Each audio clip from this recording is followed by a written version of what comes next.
नमस्कार, मैं हूं ज्योति सिंह। आज की ब्रेकिंग न्यूज में सबसे पहले एक अहम खबर। सुकमा में नक्सलियों के खिलाफ ऑपरेशन जारी है। किस्टाराम इलाके में नक्सलियों से मुठभेड़ हो रही है। सुबह से रुक रुक कर फायरिंग हो रही है। नक्सलियों की पीएलजीए बटालियन की खबर कल सुकमा बीजापुर सीमा पर एक नक्सली ढेर हुआ था। इस वक्त की बड़ी खबर। तो सुकमा में नक्सलियों के खिलाफ ऑपरेशन जारी है। किस्टाराम इलाके में नक्सलियों से मुठभेड़ हो रही है। सुबह से रुक रुक कर फायरिंग हो रही है। नक्सलियों की पीएलजीए बटालियन की खबर यहां पर है। कल सुकमा बीजापुर सीमा पर एक नक्सली ढेर भी हुआ था। किस्टाराम इलाके में नक्सलियों से मुठभेड़ जारी है। एक नक्सली भी सुकमा बीजापुर सीमा पर कल ढेर हुआ था। नक्सलियों की पीएलजीए बटालियन की खबर है। किस्टाराम इलाके में नक्सलियों से मुठभेड़ हो रही है। लगातार नक्सलियों के खिलाफ एक के बाद एक ऑपरेशन चलाए जा रहे हैं और अब सुकमा से ये खबर आ रही है जहां नक्सलियों के से मुठभेड़ हो रही है। जुल्फिकार अली इस खबर पर ज्यादा जानकारी के साथ हमारे साथ जुड़ रहे हैं। जी जुल्फिकार, फिलहाल क्या ताजा जानकारी वहां से है? बताया जा रहा है कि एक नक्सली भी ढेर हुआ है और अभी भी मुठभेड़ फायरिंग हो रही है वहां पर। ज्योति, हम देख रहे हैं कि बीते 2024 की शुरुआत से लगातार नक्सलियों के खिलाफ एंटी नक्सल ऑपरेशन चल रहे हैं। अभी देखें कि बसव राजू 3 दिन पहले जो एनकाउंटर हुआ उसमें मारा गया। और बस्तर के जो अंदरूनी इलाका, खासकर अगर देखें जो अबूझमाड़ का इलाका है जिसे बूझा नहीं गया है और जहां पे सड़कें नहीं हैं पहुंचने के लिए, वहां का मुश्किल टेरेन है, पहाड़ियां हैं, घना जंगल है, लेकिन अब उन इलाकों में भी लगातार एंटी नक्सल ऑपरेशन चल रहे हैं।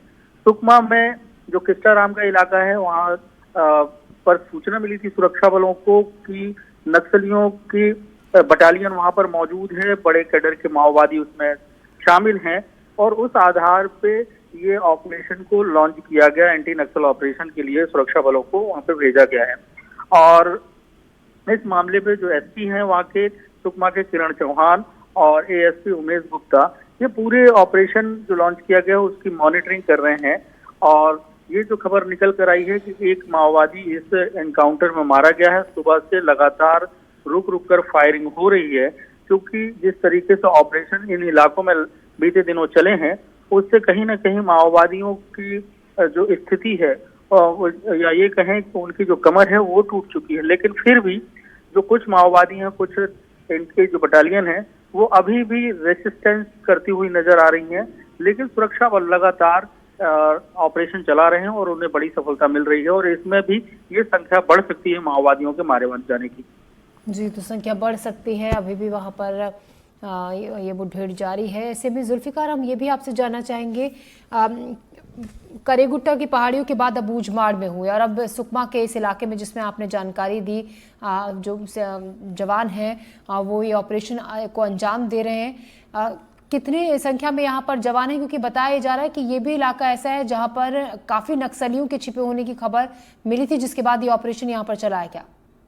ये संख्या कह पाना तो मुश्किल है क्योंकि सुरक्षा कारणों से ये जो एक गाइडलाइन है, लेकिन ये जरूर कहा जा सकता है कि बड़ी संख्या में सुरक्षा बलों को यहाँ पे भेजा गया था। जो सूचना मिली थी कि नक्सलियों की पीएलजीए बटालियन यहाँ पर मौजूद है, उसमें बड़े कैडर के माओवादी इसमें शामिल हैं। उसके बाद ये ऑपरेशन को शुरू किया गया क्योंकि अब देखें लगातार सुरक्षा बलों के पास पुख्ता इनपुट होते हैं कि माओवादियों की कहां पर उपस्थिति है। जिस तरीके से करेगुट्टा की पहाड़ियों में ऑपरेशन चलाया गया, देश के इतिहास का सबसे बड़ा ऑपरेशन चला, 21 दिनों तक ये ऑपरेशन चला जिसमें 21 माओवादी मारे गए और उसके बाद देखें कि अभी 3 दिन पहले एक ऑपरेशन शुरू किया गया जिसमें बसव राजू और माओइज्म के इतिहास के जो सबसे बड़ा जो कैडर का जो जनरल सेक्रेटरी था बसव राजू, उसे मार गिराया। ये पहली बार ऐसा हुआ कि इतने बड़े कैडर के माओवादियों को सुरक्षा बलों ने मारा। और केंद्रीय गृह मंत्री अमित शाह ने जो दावा किया कि मार्च 2026 तक माओवाद बस्तर ही नहीं पूरे देश से खत्म हो जाएगा, तो उसको लेकर लगातार एंटी नक्सल ऑपरेशन चल रहे हैं। कल भी प्रेस कॉन्फ्रेंस हुई थी मुख्यमंत्री की, उस पर उन्होंने जानकारी दी कि अबूझमाड़ का जो इलाका करीब 5000 स्क्वायर किलोमीटर का था, अब उस इलाके में 1800 स्क्वायर किलोमीटर का जो क्षेत्र है उधर सुरक्षा बलों की पहुंच हो चुकी है। जी, शुक्रिया जुल्फिकार जानकारी के लिए। तो